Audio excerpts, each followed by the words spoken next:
ఇవన్నీ ఒక ఎత్తు అయితే ఇంకా చాలా అనుమానాలు బయటకు వచ్చినాయి ఆ తర్వాత విజువల్స్లో. ఇప్పుడు ప్రవీణ్ గారు పెట్టుకున్నటువంటి స్వెటర్కి, ఆ కోట్కి ఎలాంటి ఎలాస్టిక్ లేదు, కానీ ఆ బుల్లెట్ నడిపిన వ్యక్తి కోట్కి ఎలాస్టిక్ ఉంది. వారు వేసుకున్న బనియన్ కలర్ రెడ్డిష్గా ఉంటే ఈ బండి నడిపిన వ్యక్తి బనియన్ కలర్ వైట్గా ఉంది. సో ఇట్లాంటివి అనేకమైనటువంటి విజువల్స్ తర్వాత కూడా వచ్చాయి. వీటన్నిటికీ కూడా క్లారిటీ లేదు. ఇదంతా ఒకవైపు జరుగుతూ ఉంటే మరి ఎప్పుడు జరిగింది ఈ డెత్ అన్న విషయాన్ని ఫస్ట్ రిపోర్ట్లో, ప్రిలిమినరీ రిపోర్ట్లో కానీ ఫైనల్ రిపోర్ట్లో కానీ చెప్పలేదు. పైగా ప్రిలిమినరీ రిపోర్ట్లో ఏం చెప్పారంటే పోస్ట్ మార్టంకి 1-2 రోజుల ముందు జరిగి ఉండొచ్చు అని చెప్తున్నారు. ఇప్పుడు రిగర్ మార్టిస్ అనేటువంటిది ఒక ప్రాసెస్ ఉంది. ఏమిటనంటే మనిషి చనిపోయిన తర్వాత, అంటే ఎనీ లివింగ్ ఆర్గానిజం చనిపోయిన తర్వాత రిగర్ మార్టిస్ అనే ప్రాసెస్ ఇనిషియేట్ అవుతుంది. అంటే అన్నీ కూడా స్టిఫ్ అయిపోవటం అనేటువంటి జరుగుతుంది. ఆ స్టిఫ్ అయిపోయినటువంటి ఆ ప్రాసెస్ని బట్టి ఎన్ని గంటల ముందు ప్రాణం పోయింది అనేటువంటి దాన్ని వీరు క్యాలిక్యులేట్ చేసి చెప్తారు. అట్లాంటిది ఏం చెప్పకుండా 1 రోజు కానీ 2 రోజులు కానీ 3 రోజులు కానీ అని ఇంత వేగ్గా డాక్టర్స్ ఏ రకంగా ఈ రిపోర్ట్ ఇస్తారు అనేటువంటిది ఒక బలమైనటువంటి అనుమానానికి దారితీసేటువంటి పరిస్థితి కనిపిస్తూ ఉంది. అదేవిధంగా అన్ని ఆర్గాన్స్, ఇంటర్నల్ ఆర్గాన్స్ అన్నీ బాగున్నాయి. లివర్ బాగుంది, స్ప్లీన్ బాగుంది, లంగ్స్ బాగున్నాయి, హార్ట్ బాగుంది, ఇలా అన్ని ఆర్గాన్స్ కూడా బాగానే ఉన్నాయి. ఎక్కడ కూడా ఏది దెబ్బతినలేదు. కానీ మరి ఇంత డ్రంకర్డ్ అయ్యి ఉంటే మొట్టమొదట తాగుబోతులకి ఎఫెక్ట్ అవ్వాల్సిన లివర్ కదా. మరి లివర్లో ఒక చిన్న ప్రాబ్లం కూడా ఐడెంటిఫై చేసినట్టు ప్రిలిమినరీ రిపోర్ట్లు కానీ ఫైనల్ రిపోర్ట్లు కానీ చెప్పలేదు. అంటే ఎందుకు ఈ విధంగా చేయాల్సి వస్తుంది? అంతేకాకుండా ఇప్పుడు నిన్న క్యాండిల్స్ పెడదామని ఎక్స్ పార్లమెంటేరియన్ హర్ష్ కుమార్ గారు ఒక పిలుపునిచ్చినప్పుడు చాలామంది అక్కడికి వెళ్ళటం జరిగింది. అయితే అదేమి ర్యాలీ కాదు, ఒక పబ్లిక్ మీటింగ్ కాదు. దాన్ని ఏమంటారంటే ఇప్పుడు చనిపోయినటువంటి మనిషికి ఒక నివాళులు అర్పించే దానిలో భాగంగా ఆ రోజు వెళ్ళాలనుకున్నారు. సరే, ఓకే. అయితే అతను అరెస్ట్ చేయడం ఏంటి? హర్ష కుమార్ గారి అరెస్టుని మేము తీవ్రంగా పరిగణిస్తున్నాము, దాన్ని ఖండిస్తున్నాము లిబరేషన్ కాంగ్రెస్ పార్టీ. ఎందుకనంటే అసలు హ్యూమన్ రైట్స్ అనేటువంటివి, మానవ హక్కులు అనేటువంటివి ఈ రాష్ట్రంలో ఉన్నాయా? ఉంటే స్వేచ్ఛగా నిరసన తెలిపేటువంటి హక్కు కూడా పౌరునిగా లేదా? ఒక 10 years పార్లమెంటేరియన్గా ఉన్నటువంటి వ్యక్తిని 5 గంటల సేపు అరెస్ట్ చేసి పిచ్చిగా ఈ పక్క నుంచి ఆ పక్క నుంచి రాజనగరం, అక్కడి నుంచి వేమగిరి, మళ్ళీ రాజనగరం, లేకపోతే బెక్కవోలు సిటీ ఇలా తీసుకెళ్ళి నిర్మానుష్య ప్రదేశానికి తీసుకెళ్ళి అక్కడ పెట్టేసి అలా మానసికంగా వేధించడం ఏమిటి? అంత వయసు ఉన్నటువంటి వ్యక్తిని, ఒక పార్లమెంటేరియన్ ఉన్నటువంటి వ్యక్తిని అలా వేధించడం ఏమిటి? ప్రివెంటివ్ డిటెన్షన్ అనేటువంటి దానికి కూడా పద్ధతి ఉంటుంది కదా. 144 సెక్షన్ ఉంది. ప్రివెంటివ్ కస్టడీ తీసుకోవాలని మీరు ఆలోచన అనుకుంటే తీసుకునే దానికి ఒక విధానం ఉంది, ఒక పద్ధతి ఉంది, గౌరవంగా చూడటం అనేటువంటిది ఉంది.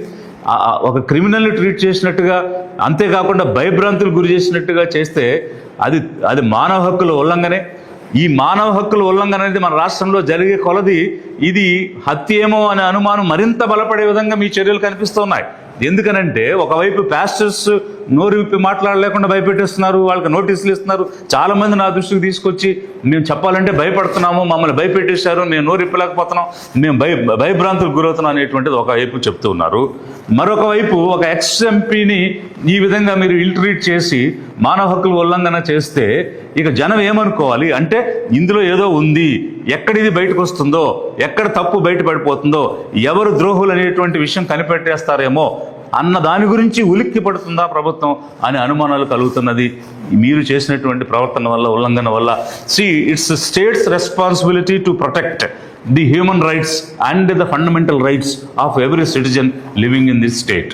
అలాంటి సిచ్యువేషన్లో ఒకవైపు హక్కుల ఉల్లంఘన జరిగింది అనేటువంటిది చెప్తూ ఉంటే, మరొక వైపు ఈ అనుమానాలను తీర్చకుండా దాన్ని మరింత అనుమానాలు పెంచే విధంగా చేయటం ఏమిటి అనేటువంటిది ఇక్కడ ఎదురవుతున్నటువంటి ప్రశ్న.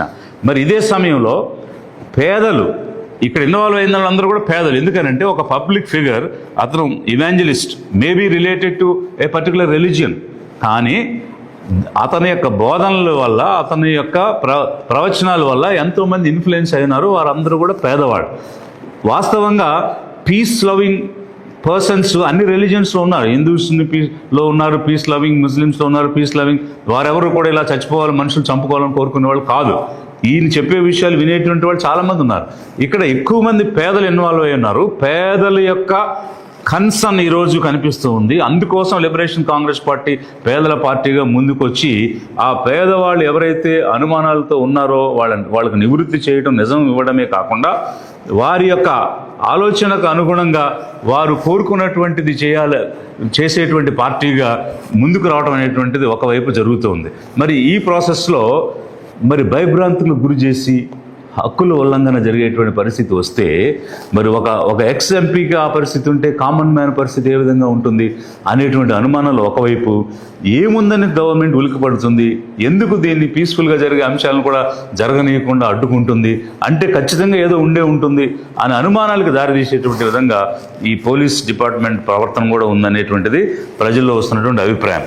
సో దీనికి సందర్భంగా నేనేమో అడుగుతున్నానంటే, ఒక లిబరేషన్ కాంగ్రెస్ పార్టీగా మిగిలినటువంటి రాజకీయ పార్టీలన్నీ ఏమైపోయినాయి ఈ రాష్ట్రంలో? ఒక పబ్లిక్ ఫిగర్కి ఇలా జరిగింది, ఇన్ని అనుమానాలు ఉన్నాయి అని లక్షల మంది ప్రజలు ఆలోచిస్తున్నటువంటి సమయంలో అధికారంలో ఉన్నటువంటి తెలుగుదేశం కానీ, జనసేన కానీ, లేక బీజేపీ కానీ కేవలం ఒక ఎడ్యుకేషన్ మినిస్టర్ ఒక ట్వీట్ చేసేసి ప్రాథమిక విచారణలో అది యాక్సిడెంట్గా తేలింది కానీ మేము విచారణ చేయమన్నాము ప్రజల యొక్క అనుమానం దృష్ట్యా అని చెప్తే అది ఏ విధమైన సంకేతం మీరు పోలీసులకు ఇచ్చినట్టు?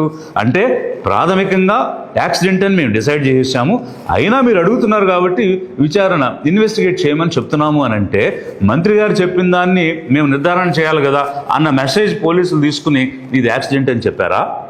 లేకపోతే వాళ్ళకు స్వేచ్ఛ ఉండి నిజంగానే ఇన్వెస్టిగేట్ చేసి కారణాలు కనిపెట్టి ఒకవేళ హత్య అయి ఉంటే దాన్ని ఎవరు చేశారనే కోణంలో వాళ్ళు ఇన్వెస్టిగేట్ చేశారా? ఇవన్నీ కూడా ఒకవైపు అనుమానాలు వస్తూ ఉంటే ఏ మంత్రి కానీ, కన్సర్న్ మినిస్టర్ కానీ దీని గురించి మాట్లాడలేదు.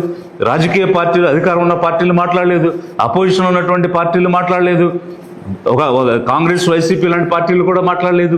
అంటే పేదల యొక్క ఓట్లయితే కావాలి, మీకు అధికారంలోకి రావడానికి వాళ్ళకి లేనిపోని మాయమాటలని చెప్పి ఇది చేస్తాం అది చేస్తామని ఇబ్బడి మొబ్బడిగా హామీలు ఇచ్చేసి ఒక్క హామీ కూడా సంవత్సరం అవుతున్నా నెరవేర్చకుండా వాళ్ళ ఓట్లు వేయించుకుని వాళ్ళ సీట్లు గెలుచుకుని మీరు అధికారంలో కూర్చోవడానికి ఈ పేదలు మాత్రం కావాలి, పేదల ఓట్లు మాత్రం కావాలి, కానీ వాళ్ళ మనోభావాలు కానీ, వాళ్ళ బాధలు కానీ, వాళ్ళ అనుమానాలు కానీ తీర్చే బాధ్యత మాత్రం ఈ ప్రభుత్వానికి లేదు.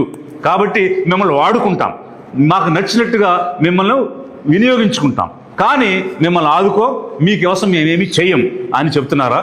గమనించండి ప్రజలారా, పేదలారా, ఆలోచించండి.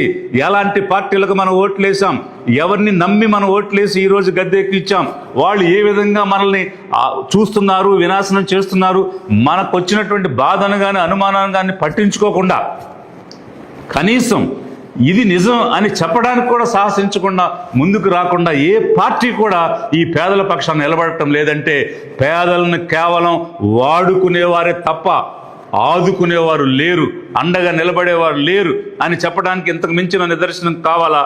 జనాన్ని ఆలోచించమని కూడా నేను ఈ సందర్భంగా కోరుతూ